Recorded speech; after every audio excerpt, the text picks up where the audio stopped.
எனக்கு என்னன்னா ஒரே ஒரு விஷயம் எனக்கு ஒன்றும் புரியல. இந்த குடியிருப்பு இருக்காங்க, அவங்களோட வீடெல்லாம் இடிக்கிறாங்க அப்படின்ற ஒரு நியூஸ் வருது, ரொம்ப அதிகமாக பரவிக்கிட்டு இருக்கு.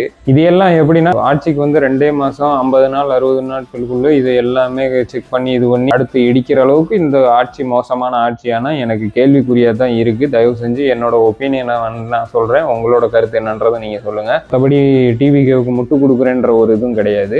என்னன்னு பார்த்தீங்கன்னா 2 மாசத்துக்குள்ள இது பண்ணி செக் பண்ணிட்டு உடனே நீங்க வீட்டை காலி பண்ணுங்கன்னு யாருமே வந்துட்டு இந்த மாதிரி சொல்ல மாட்டாங்க. இது டிவிகே தரப்புல இருந்து ஏன் பதில் பேச மாட்டாங்க அப்படின்றது எனக்கு ஒரு கேள்விக்குறியா இருக்கு. ஒரு வீட்டுல வாடகைக்கே இருந்தோம் அப்படின்னாலும் 3 மாசத்துக்கு முன்னாடியே வந்துட்டு சொல்லணும், அதுக்கப்புறம் தான் வந்துட்டு காலி பண்ண முடியும். அப்படிங்கும்போது இந்த அரசாங்கம் அவ்வளவு தூரம் தரங்கட்டத்தனமா பண்றாங்களா அப்படின்னா கேள்விக்குறியா தான் இருக்கு. அப்படி பண்றாங்க அப்படின்னா கண்டிப்பா டிவிகே மேல தப்பு தான், அதை எந்த ஒரு ஆட்சேபனையுமே இல்லாம ஏத்துக்கணும். இதுக்கு என்ன தீர்வு அப்படின்றது மக்கள் சொல்றதை விட இந்த அரசாங்கம் சொன்னா நல்லா இருக்குமோ அப்படின்ற மாதிரி தோணுது. அந்த தொகுதியை சேர்ந்தவங்க எல்லாம் இல்ல டிவிக்கு நம்ம முதலமைச்சர் அவர்கள் வந்துட்டு இதுக்கான ஒரு சரியான விடை கொடுக்கணும். ஏன்னா அந்த பாதிக்கப்பட்டவங்க எல்லாம் வந்துட்டு ரொம்ப மனசு உடைஞ்சு இருப்பாங்க. தயவு செஞ்சு அதுக்கான விளக்கம், அதுக்கான தீர்வு கொடுங்க.